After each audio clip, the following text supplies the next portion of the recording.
So when the election happened, I mean, all of us, our worlds were thrown upside down, and we already had a date for a show to open called Things You Shouldn't Say, which was going to be our 25th anniversary show, which was going to be, sort of a retrospective kind of thing. And then we were like, shit. I mean, everybody was like, shit. But so something, there was just something in me that said, something new has happened and we have to rise, or depending on producer's perspective, sink to the level, to rise to the occasion. And so this is just something this is what I said, this is what we have to do. And I talked to the group about it, and they were game. And then we went through several versions, and they were quite unsparing in their editing, thank God, and reordering and restructuring. Lots and lots of going back and forth, and then I would like talk about something. They said, "That's what should be, and not the crap you wrote." And so we had a lot of that, and then we started doing it, and then we had like directors and people come up and say, you really should try doing it like this. And so we tried all kinds of shit. So this is the post all kinds of shit version. It's just the shit version. It's one specific kind of shit version. I think it also works because I think about what's happened in the past couple of years since the presidential race, is that in the culture there's permission now to say really awful things. And the way in which the Kinsey Sicks used to, tongue-in-cheek, pretend to be Republicans or right-wingers, and we would say things that were awful as an exaggeration. Those things are not exaggerations anymore. They pale in comparison to what's actually being said. And there's a way in which, you can't make it bigger than the things that Donald Trump actually tweets. And so sincerity becomes actually a really powerful weapon, in part because it's so rare. And especially for us. Yeah. Anyway, I'll see if you know what, while we're sitting here, I just wanted to recognize that we have a couple people in the audience, if they didn't walk out in a huff, who, oh yeah, mostly they stayed. We have a couple people that I'd just like to introduce, because I don't even know if you know that they're here. We have Maurice Molyneux. Maurice Wade. Maurice is all of these wonderful Kinsey Sicks music videos that you see every now and then that come out. He is the director and video filmmaker.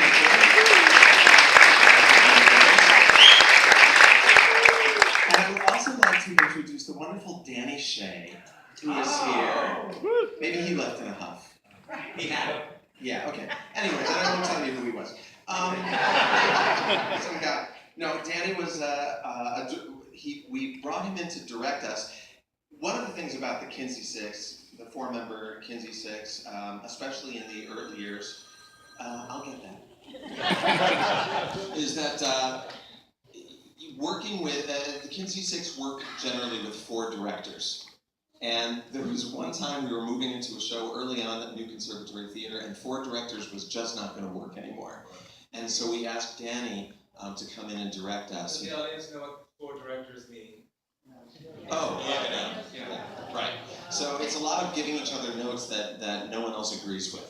And a lot of fighting. And so hiring a director to come in. And so Danny did that, and then he also directed us in our film version of I Want to Be a Republican. Available to lobby. Yeah. But Danny, that wasn't the only way we dealt with sort of the four director conflict things that would around. We used to go to group therapy. Yes. I thought that would find that interesting. Yeah, we used to. Yeah, but now that I'm out of the group, you all get along.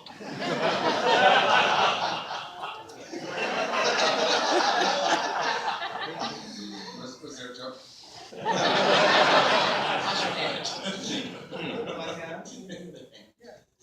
I also have to say, just the perspective of being out of the group, like watching Rachel's orgasm on the Goy's lab is far more charming when you're not seeing it 8 times a week.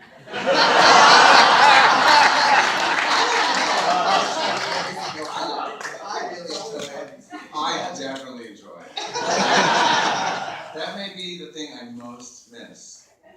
one line return. Yeah. Is pulling somebody for the city. Like, it doesn't work in civilian life.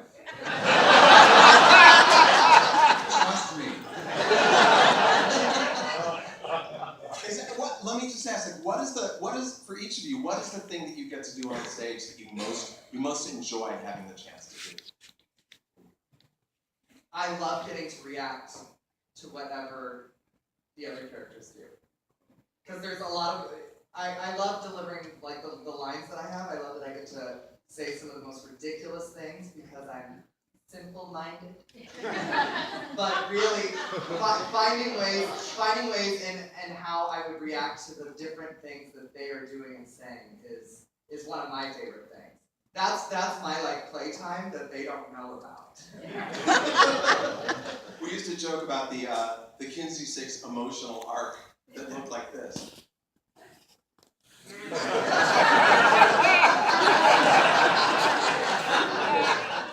The two emotions of the Kinsey Sicks. Which is actually very much often the two emotions of the audience. What about you, Trix? I absolutely love Trixie's self-absorption.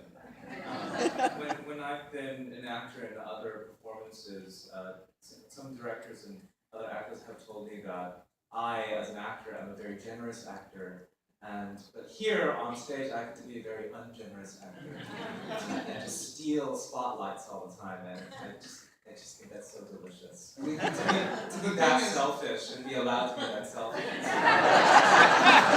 I think the audience.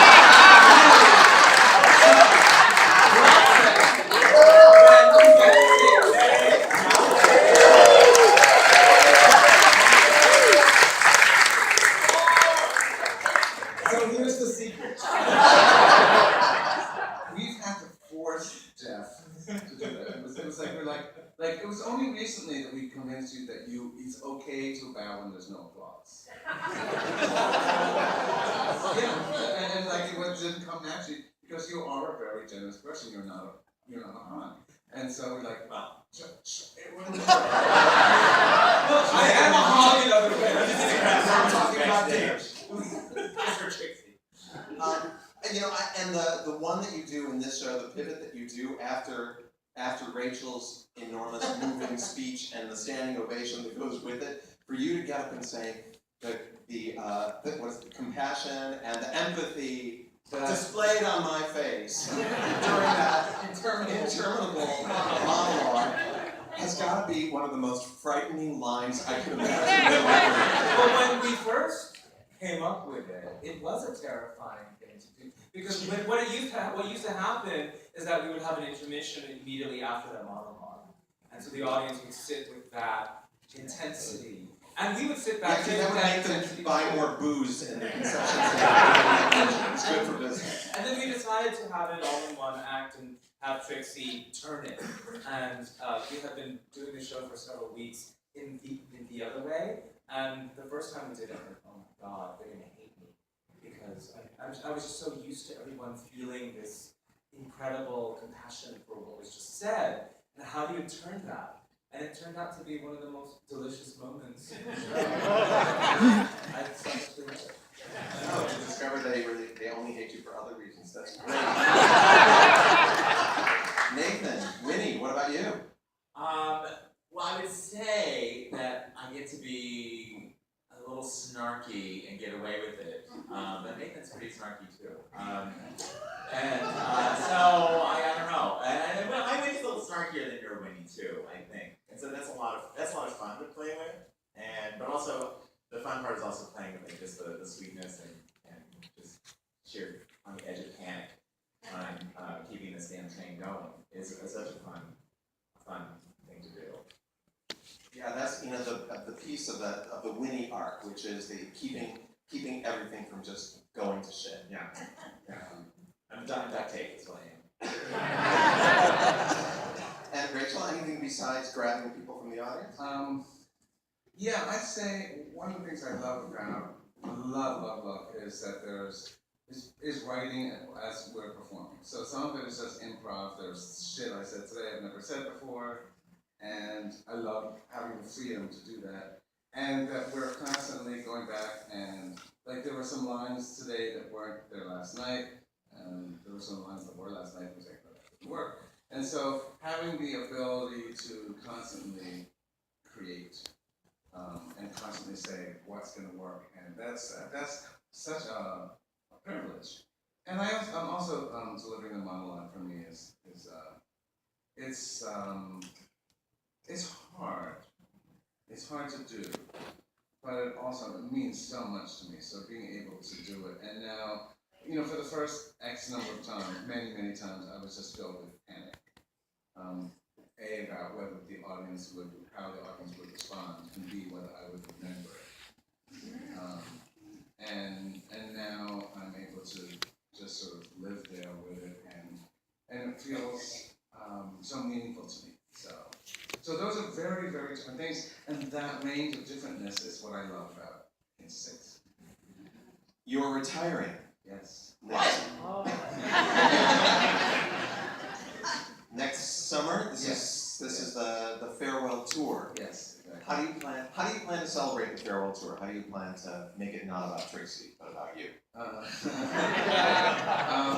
hoping to get more gigs. I mean, basically, this show might continue beyond my official retirement, and if someone wants to book it, I'll come back for it. Because this is not a show where I can be understudied. But we're writing a new show, which has a start date, but not a title or a concept, but has some songs. That would be a good title. Some songs. And so I'm just taking it in. I'm loving it, and I'm turning 60 in April, and this shit is exhausting. But being on the road and 3 a.m. wake ups and schlepping luggage and never being able to make plans because you never know when you're going to get a gig. It's exhausting, but I love it as much as I ever have. And so now that I know that there's a finish date, I'm able to just say I'm wiped out as hell and I'm loving it. So that's. So you're going to remain in the Kinsey universe. I'm going to keep writing for the group. I'm going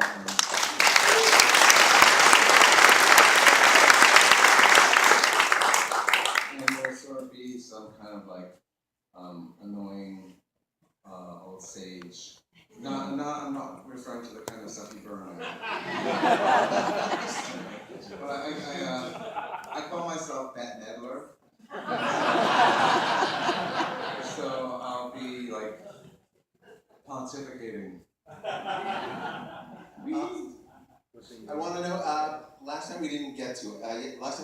So I want to make sure we have a chance for audience members to ask a couple of questions. Do we have any questions? Okay, there are none. So let me ask. A good question, though. Not to put